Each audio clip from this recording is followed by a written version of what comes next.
Hey, party people, and welcome back to MVM. I'm with Emily, and today we are talking about some Gen Con releases. Gen Con releases. You may have noticed a bunch of videos about Gen Con releases, and this is one of them. After Us, which I've been calling Among Us every time we've been doing one of these here.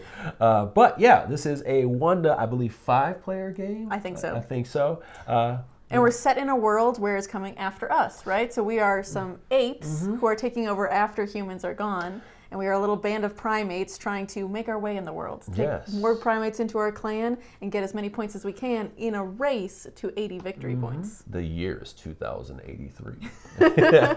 So yeah, essentially what we're doing is we're trying to build up a deck so we can build a better tableau to lay out here. And you know, you're recruiting from different parts of the from this board here, and then you're kind of laying out a spread and triggering things to gather more resources. The important part here is it's simultaneous play, so we're going to have 3 little phases in each round, and we're all doing it at the same time.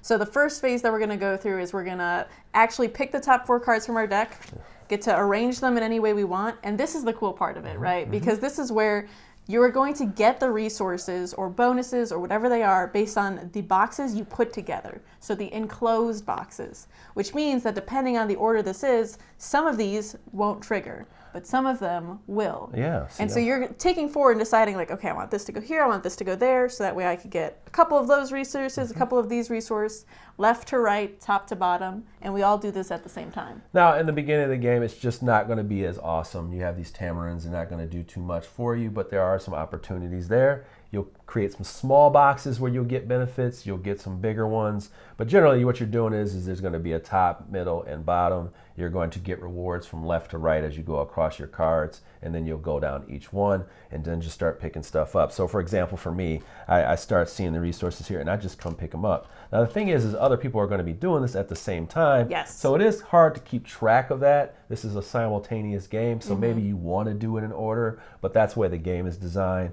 You're going to be getting points as you go along, trading in resources for points and batteries and things of that nature as we go along. And that's the first phase of the game. That's generally what you're trying to do and try to get to. Yes. But the next part, we are attracting these apes. Yes. So what we're going to do is we're going to start with these 4 tokens here that you get. They're going to give you a benefit, but it's also important because it's going to be the type of ape you're trying to get. Now, right when we flip these over, you have the potential to copy someone else's action by paying resources. So there is a little bit of, hey, what's going on over there to your left, to your right, because you could potentially benefit from them. Some of them will give you extra resources.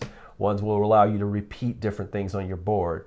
Ones will give you 2 points, and also this rage. And I should mention the rage is kind of a way to cull your deck in the game. Yes. Yeah. So after that, you're going to go ahead and try to get one of these apes. There are different types. You have your what are those? They are the mandrills, and the mandrills will give you different types of resources, mainly flowers. You're going to have your batteries that come from your orangutans. You're going to you can get more rage to cull your deck with the gorillas, and then you have the chimpanzees, which are a little bit more versatile. So yeah. And each one has a tier 1 and a tier 2. So depending on how many you're spending, you're going to get a slightly better card.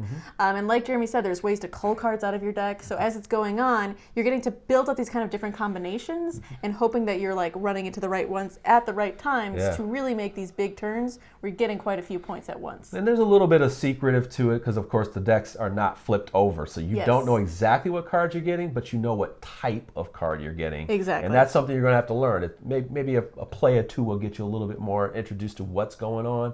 But generally, you do need to know, all right, this gives me more flowers. This one gives me a little bit more diversity. And as you get a card you're going to put on the top of your deck, you know it's coming back to you. So you're starting off a little bit better. Hopefully you start to see a nice, mix and spread here to get more opportunities to score, and then we're off to the races. For sure. The other thing that we can do to manipulate your deck a little bit and manipulate the points is you have these objects. So they're going to cost a different number of batteries and let you do something that's a little bit game-changing depending on the phase. So we had played with ones where you could spend 5 batteries for 5 points, or you could spend 4 batteries in the first phase to add another card, so even more stuff you're taking in, or spend 3 or 5 batteries to take one of the cards you just played. You're like, this was amazing. Put it right back on top of my deck, and then I'm going to play it next round too. So there's a little bit of strategy to kind of unlock to make it feel different every time, because there actually are more tiles than what we use. So there's a pool of about 8 of them, I believe. So that you have some little bit of diversity in that as well.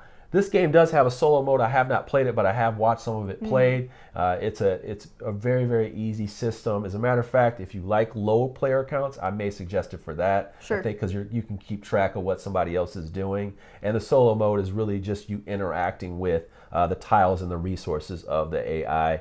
It seems really challenging. I watched a couple people lose from the videos I watched. So if you are interested in a solo mode, it seems pretty solid as well. Yeah, this game is great for, like I said, it was very fast because it's all simultaneous. So we're just going quick, quick, quick. Before you know it, 80 points is over. Yes. It stops at that phase immediately, so you really got to time it well. And lots of combos, lots of cool stuff as you're building your deck that you're looking at and being like, oh, actually, this card, if I compare it with this card, can give me like 10 points or more. So there's a lot of hidden things in here that you're finding as you're going through the game. Yeah, I would say in repeated plays, you're going to feel that pace in the race. You know, it depends on how it will go for the first time, but give this game a second shot so that you can see how it actually works within the design. But I think I hope to give you a general idea of how the game works.